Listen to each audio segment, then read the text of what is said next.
Today's pretty exciting. I've got the opportunity to interview someone I really admire and love his work. It's Michael Bungay Stainer. So, Michael is the author of books like The Coaching Habit and The Advice Trap, and his focus is always on how do we make sure we're doing really important work? How do we make sure we're staying curious as leaders and sitting in that space where we can help support and guide people through complex situations? I'm really keen to get Michael's views on how empathy plays such a critical role in this idea of coaching as a leader, and it's going to be a fascinating journey. So I look forward to sharing it with you. Here is Michael Bungay Stainer. Welcome, Michael. So great to see you. I know you're dialing in from Toronto, so thank you so much. Great to have you on the podcast. Welcome, welcome, welcome. Well, thank you. Like I am in Canada, but I get a great deal of joy seeing what's behind you, the emu, the didgeridoo, the Aboriginal art. So, as an expat Australian, I kind of feeling that connection. So thank you. Yeah, good. Welcome, welcome home, if you like. Yeah, exactly. Look, your books, particularly The Coaching Habit, it really made a massive impact on the way that myself and lots of people looked at leadership and the idea of leadership. So I'm keen to sort of dive into this a little bit.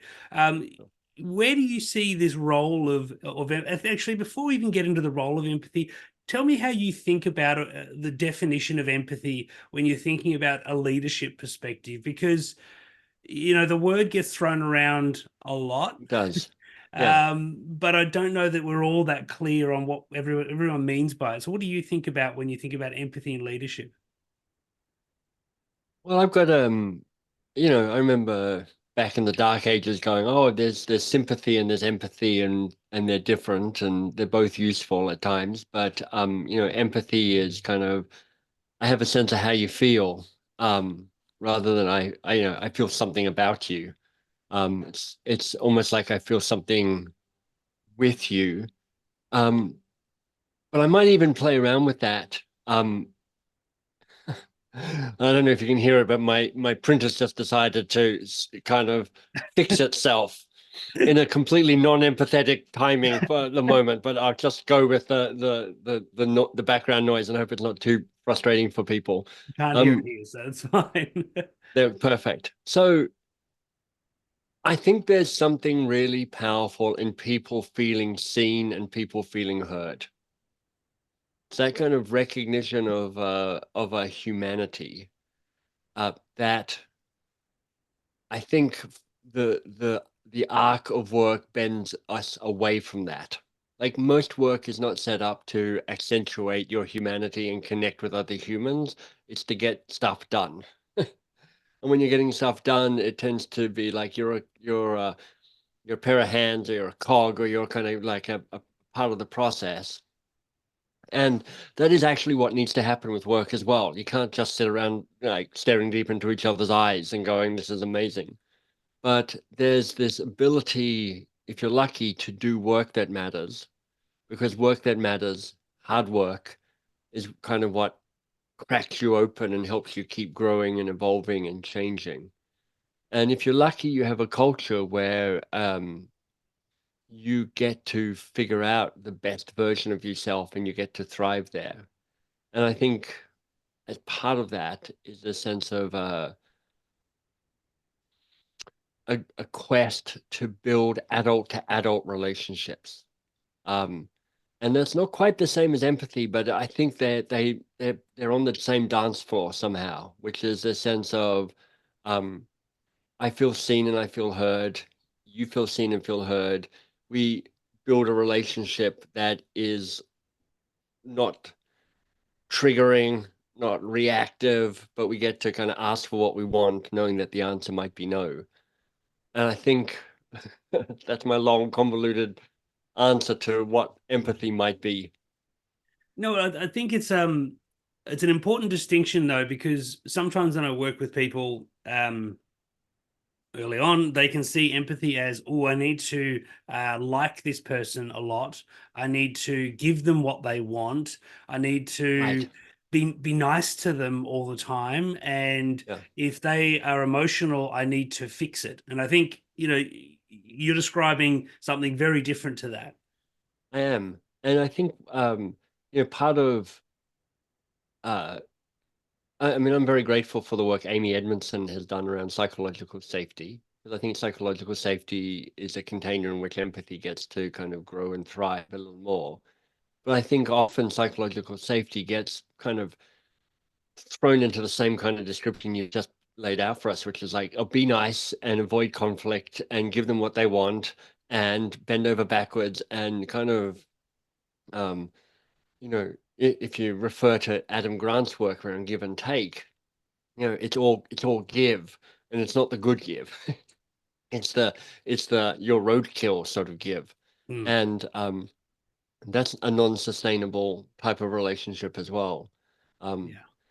and it's a dance between this line around. I mean, in this new book I've got, How to Work with Almost Anyone, I say, look, a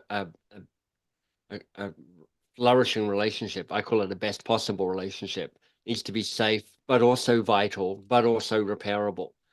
And I really want to get away from this. Or empathy is just being nice to each other. That's like deeply irritating for everybody involved. Yeah, I think you're right. The idea of I often use a bit of a spectrum, and it's similar to Kim Scott's work that, when we're giving feedback, sometimes we're too cruel, we're nasty, we're direct, we beat the person down, and it's quite a selfish act often. But the opposite of that turns up too often is that we're too nice and we Hmm. mollycoddle and baby people, or we treat them in a way that maybe we're thinking we're trying to protect them, but actually we're not. Yeah. We're holding them back. And you It's sort of hard, but talk this about this this is idea. Yeah. hard stuff. I mean, I Yeah. just want to say it's like, man, I wish this was easy. I've spent my whole career, such as it is, muddling my way through this and Yeah. getting it wrong so many times. I mean, I've spent so much time on the mollycoddle, be nice, protect them from themselves thing, and I've gone a little too much time on the, well, here's a punch in the face. Oops, I didn't mean to punch you. Ah. Yeah. Um, so just the recognition that this is hard Yeah. work and it in part requires a whole bunch of self-knowledge about who am I and how do I show up and what sets me off and when am I at my best and what am I Mm. afraid of, and doing your own work allows you to show up and hold space for other people to show up in their best way.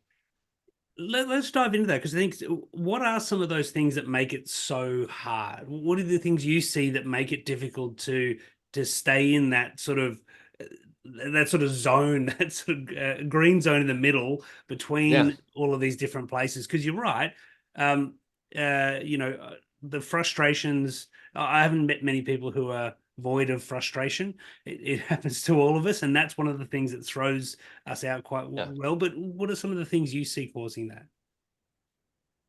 Well, here's my best guess, and Daniel, you probably know this better than me, but if you think of it as a purely biological reaction, you go, look, when the relationship isn't working that well, you're under stress. When you're under stress, your body moves into fight or flight or freeze. And and so those two reactions outside the green zone are embodiments of fight or flight or freeze. So your little amygdala, this little part of your brain that's been around for tens of thousands of years, whose only job is to keep you alive. And in fact, that's your brain's modus operandi, which is like stay alive. Yeah, yeah, It's like, and if you're under, and I've got some basic strategies, and they're not even rational, and they're not even conscious. They're subconscious and irrational, or beyond rational, would be a better way of putting it. yeah, yeah. Um, and so, what takes us there is a biological imperative, and then a social practice. I mean, who gets really good at learning how to manage conflict as a young person? I certainly had no training in that world. I didn't know. It's like I grew up in a really lovely family, but it was a family that didn't have a whole lot of conflict going on. Wasn't didn't get trained in that. And then my first girlfriend I dated was this amazing woman, but her parents were, mum was Irish, her dad was Italian. So I went to their house and it was like this combustible, shouty, cryy dinner. I was like, oh my goodness, I'm completely out of my comfort zone here, and I like people, and I want to be liked by people. And so I've got 1,000 social pressures that say, don't have a slightly tricky conversation about how do we manage this conflict together. Mm. Um, you know, Run away, be nice. When I wrote How to Work with Almost Anyone, I read a lot of people you'll know, like Esther Perel and Terry Real and Dan Siegel and John Gottman. These are kind of giants in the space of how romantic relationships work. And there's a kind of a two-part insight that I think goes across all of their work. One is the relationships that thrive get repaired, and two, most of us suck at repair. Most of us hide from that, back away from that. Yeah. But if you want to come back to kind of that sense of empathy and building that mutually respectful, empathetic relationship, you've got to have some of these conversations that are quite hard to have. Yeah, yeah, and I think it's a I grew up in a conflict was punching each other in the face type of world. So you're right. We don't learn that very well, and I think in a modern world where we've got leaders who have tight deadlines, constrictive budgets. Right. An incredible number of devices and notifications demanding their attention. This idea of being able to manage through that, to stay curious, Hmm. is really challenging, I think, for a lot of people. Agreed. But you talk about this all the time. Particularly, I want to dive into this area of diversity and how you talk and build relationships and work with diverse people, because I think what you were describing from your childhood experience is something that we all have to get better at, right? Which is, Hmm. we grow up in a certain relatively homogenous group, and then we are sent into a world which is incredibly diverse, and you got to work with lots of people who you at first might think, "Well, who are these crazy people? Why do they do these Right. things?" So Yeah. what are some of the things that you can take into that space and stay curious and not have that amygdala hijack happening? Well, for me, it's really helpful to have a bit of science behind what I'm trying to do. So one of the models I use, and I talk about this in the Coaching Habit book, is the Terra model, Tera. And the basic science, as I understand, I'm not a neuroscientist, I just play one on podcasts. And so, take this with I'm sure it's a grain of salt, but just know that I'm not the expert. This is my interpretation of experts' work. The starting point is 5 times a second at an unconscious level, our little amygdala is going, is it safe here or is it dangerous? Safe, dangerous, safe, dangerous. Constantly scanning the environment for cues to understand whether it's safe or dangerous. If it feels safe, you're more likely to get to step forward and be the better version of yourself. If it feels dangerous, fight or flight. And there are four drivers that help the brain understand whether it's safe or dangerous: T, E, R, and A. T is tribe, E is expectation, R is rank, and A is autonomy. So T, tribe, the brain's going, are you with me or are you against me? E, expectation, is do I know what's about to happen or do I not know? Rank is, are you more or less important than me? And A, autonomy, is am I getting some say in this or are you making all the choices? And the more you can increase a sense of tribiness, a clarity on expectation, a lifting of rank and status, and a granting of autonomy, the safer people feel. So when you go into a place where you're like, oh man, these aren't my people, which is often done at a very visceral, subconscious level rather than an explicit one, but sometimes it's explicit as well. Know that this, like, your brain's freaking out a bit. It's nothing to do with you. It's Yeah. like just the way your brain is wired. So then there's like, so how do I increase my own sense of tribiness? How do I do that? And curiosity turns out to be a great way of doing that because um, when you're in a it's us versus them situation, it's like, look how different we are. And when you're in a curious conversation, it's like, look at the connections we have. Look what I'm finding out about you. Look at the assumptions I made and how they're dissolving or shifting or changing in some ways. So a fundamental ability to be curious is really helpful. And then I've got some like physical tricks, like my friend Mark Bowden of Truth Plane taught me this, which is, where how you put your hands uh, influences how you feel about a situation. So and I'm doing this for us now as we have this podcast, is I have my hands kind of open at button level. And because that's what Mark would call the truth plane. And it's where people go, oh, look, if your hands are like this, it means that you're open and you're relaxed and you're engaged and you're kind of showing your vulnerable bits and you're not kind of protecting them or kind of depressed or something like that. And so I use that as a self-management tool. I have my body tell my brain, hey, it's cool. You can relax. Everything's fine. Yeah. And things like, breathing, sounds obvious, but under stress, we kind of stop breathing. And Yeah. so taking a couple of good breaths, ideally through the nose, all of that helps regulate your nervous system and calm you down a bit. And that Yeah. allows you to be more empathetic, more curious, more connected. It isn't a really important, and I love Jonathan Haidt's use of the elephant and the rider. That the Mm, subconscious elephant it'll take control of all of these processes, and thankfully it does, because otherwise I'd forget to breathe. But it does these things for us, and what we're trying to do is consciously wrestle back some of that yeah, that's right. control, or soothe some of that control. And Yeah. again, it's there's this challenge, because we do face situations, as leaders will walk into a team meeting or a boardroom and be surrounded by people that we potentially see as adversaries, Hmm. and we potentially see as we're here to do battle over a pool of resources or whatever it might be. Right. And so one of the things I like to explore, and I talk about a bit, is this idea of having empathy for the enemy, having Mm, empathy for that person on the other side of that. Our businesses and organizations sometimes set us up as these two roles. right. What are some of the tips you've got on how to confront that situation? Because I might calm myself down and feel good, Yeah. open, but what's your sort of, what other things do you think play out there? Well, um, sometimes it's helpful to have a shared enemy. That's actually a strategy, which is like, the friend, the enemy of my enemy is my friend sort of thing.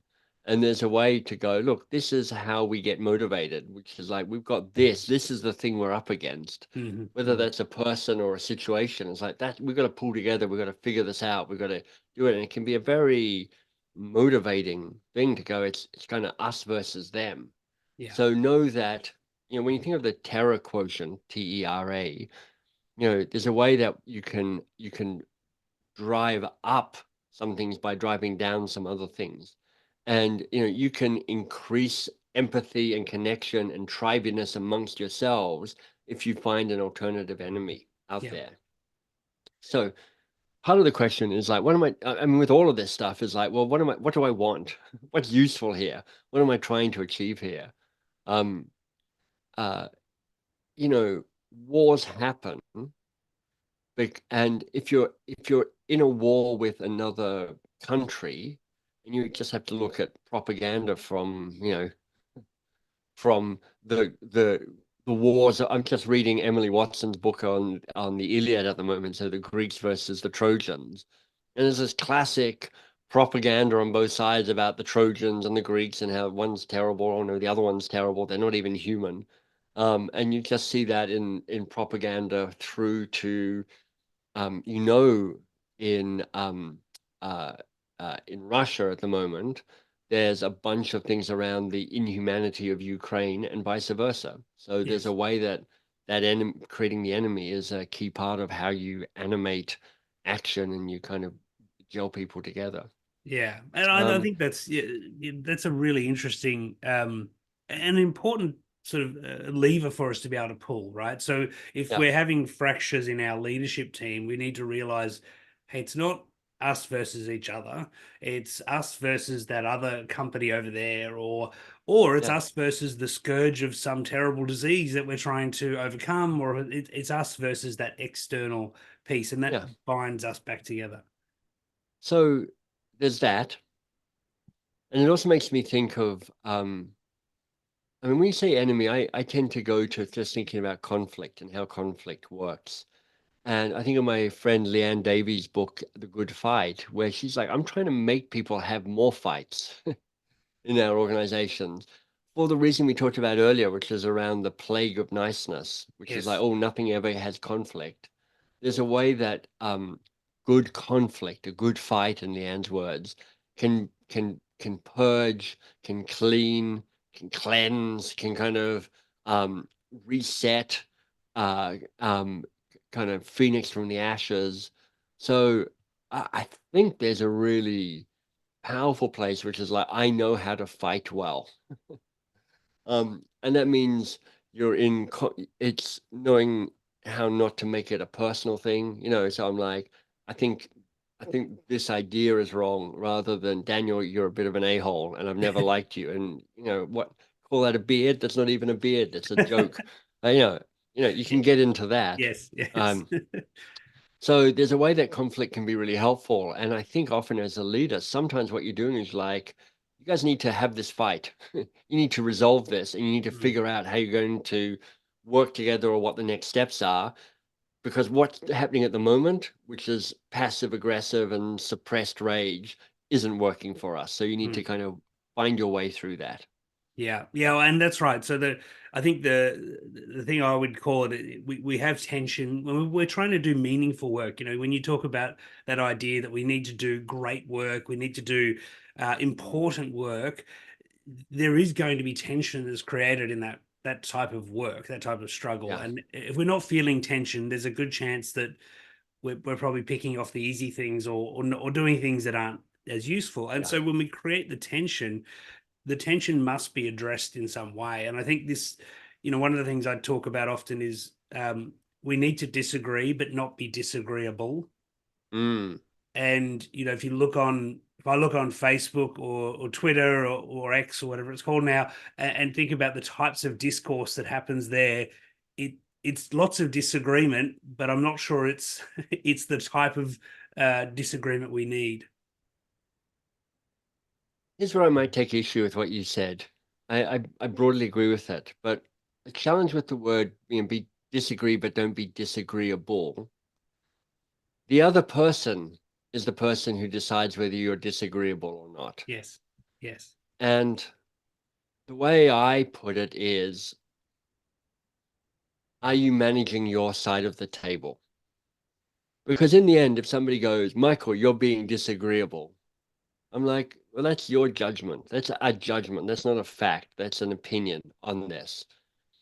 What I'm asking myself is, am I disagreeing in a way that is in alignment with my ethics and my standards and the way I want to show up? And then there's a broader thing, which is like, is this behavior acceptable in this culture?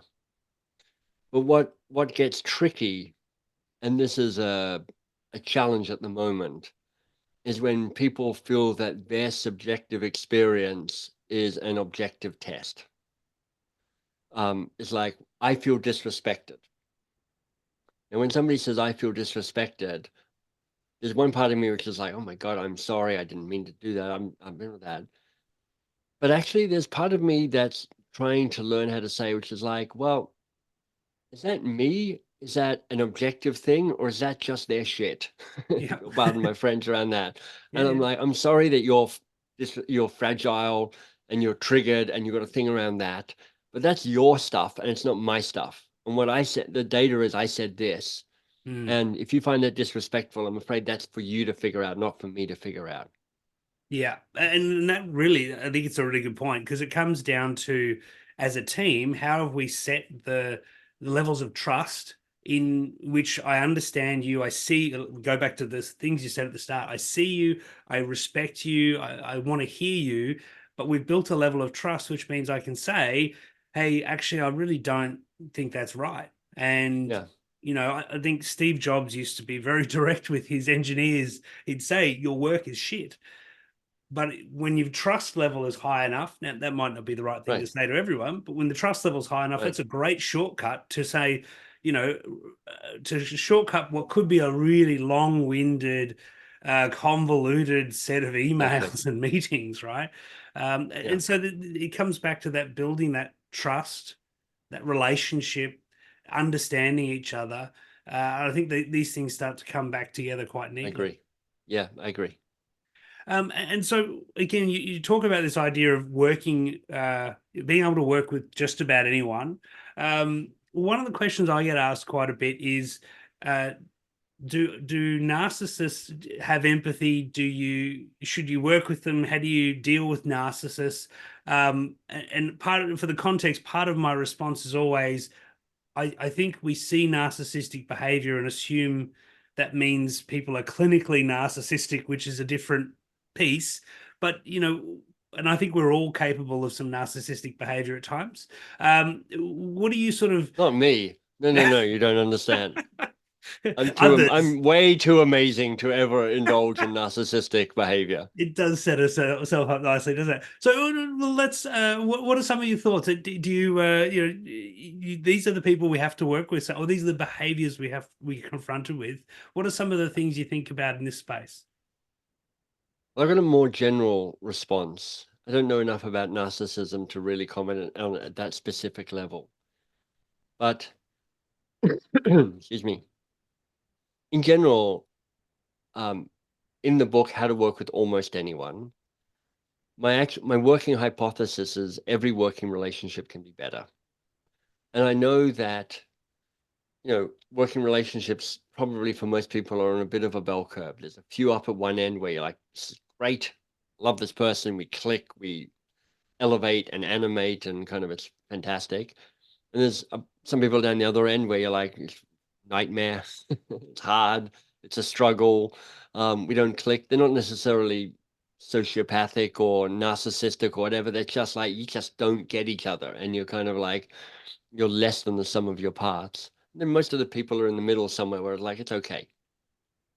And I think it's interesting to ask yourself, what if everything could be 10% better or 20% better? The really good ones were shinier and brighter and longer. The ones in the middle moved from being good enough to being actually pretty good.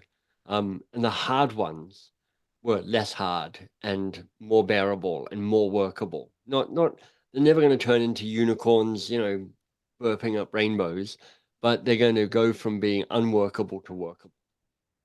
Now, when I teach this, it's interesting how people come back with, yeah, yeah, but what about this person? Because they're awful, or they're hard, or they're difficult, or they're weird. And I always say, look, they might be your almost, in the how to work with almost anyone, because there's a bunch of people where you're like, that's probably true. Like there's some people where you're like, it's too broken, they're too weird, we're too incompatible. We can't, it's not worth trying to invest to kind of make this a little bit better. And hope that people don't just write off everybody for whom this would be a bit tricky, Mm. because I just think there's a lot of potential to make a small amount of progress with most people. And so the way I say it to people is, look, when you think about the call to action that's at the heart of this conversation between us, Daniel, which is be the person who says, how about I take responsibility for trying to improve the working relationships with the people with whom I work, rather than just crossing your fingers and hoping that somehow it gets better. Mm. Um, and if you kind of go, okay, so who are the key people I work with who influence my success and my happiness? Okay, A, B, and C. And I'm like, okay, so A, picking A. So you now have this choice. Do you have a conversation with them about how do we work better together, or do you not have a conversation with them? They're both valid choices. Each choice comes with prizes and punishments, pros and cons. And what I'd encourage you to do is to look at both of those choices and the pros and cons. So, well, on balance, what should I be doing here? Because our intuitive sense is for almost everybody to go, I can come up with a reason not to have this conversation because Yep. it's a bit difficult and it's a bit awkward and it's a bit unusual. And I'm not totally sure how to do it and it might not go well. But I think in more cases than not, being brave enough to have that conversation could be revelatory and useful for people. Yeah. Yeah, I love that. And you know, being clear that not having the conversation comes with a whole lot of baggage. Your amygdala Yeah, feels good in the moment because we don't have to yeah, have what could be uncomfortable. And I think there's a third you know, we can have the conversation, we can cross our fingers and hope. The third way I see people take this, and again, much more common online, we tend not to do it in person as much, but is we just all out attack the person right. and try and overwhelm them with clever URLs and gifts to try and to sort of stamp out their ability to think. And again, I think this is, you know, this idea of finding that middle ground between Mm-hmm. avoidance and an all-out war. How do we play that role? I think you sort of Yeah, said very well of I will be the person who will take that step. I will yeah, take responsibility for that. I think that's a really important thanks. aspect, and particularly for emerging leaders who are stepping into or being promoted into roles where they do feel a bit overwhelmed and unsafe. Um, Having that sense of you know, open curiosity to Yeah, feel that sort of their way and just the through. awareness that work in the end happens through people. So if you can't kind of connect and build relationships and strengthen relationships with people, you're unlikely to get much work done. Um, or you're going to have to do it all yourself, which is also not a viable or an interesting solution. Um, and I mean, it's interesting thing about you're talking about the online thing. I mean, when I write this book, I'm primarily writing it for people in work relationships. So that normally gets kind of it's not like an anonymous Twitter person kind of trolling you and kind of giving you grief around that. It's more intimate, more known, more human than that. Hmm. But there's also a way that, people go, look, we're going to conduct this whole thing and get increasingly snarky as we tweet or text each other, as opposed to kind of going, this may need to be moved from texting into some other channel of communication. Mm. Well, the interesting reason I thought I'd bring that up as well is as we generationally move, you know, you and I and many people of our generations would probably sit there and say, I learned how to have conflict type conversations on a playground, or, you know, they Yeah. were mainly in person. We sort of chatted it out. We were never stuck behind a cell phone and, you know, Hmm. throwing these sorts of barbs at each other. Whereas now we have a generation of leaders coming in and workers coming in where Yeah. that's the norm. Yeah. And they've learnt to have conflict through what can be pretty toxic Yeah. channels. So And also it's, channels where context is much harder to kind of mm, understand and work with. Yeah, it's a whole brave new world. I mean, there's this brand new book out called, I think it's called The Anxious Generation.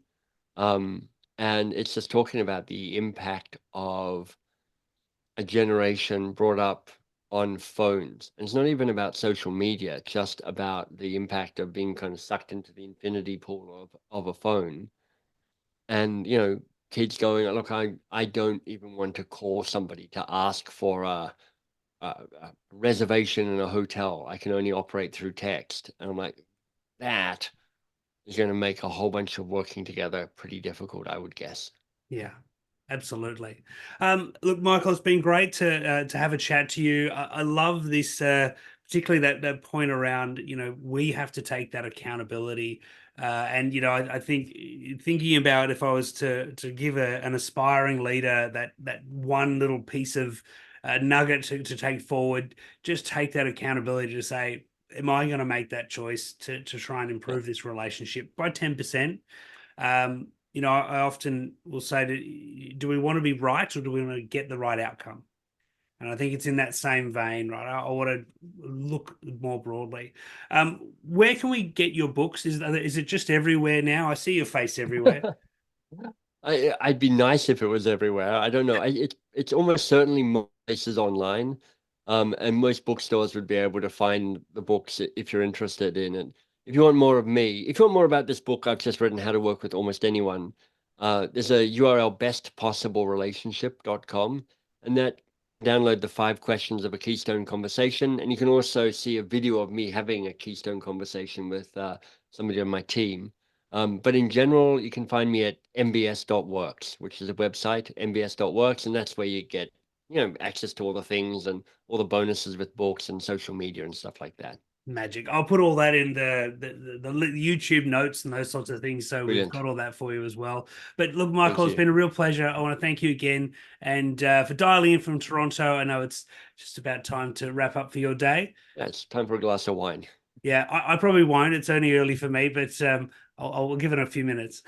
Yeah, that sounds great. Daniel, thank All you. It's right. been a pleasure. Thanks so Yeah, much. cheers.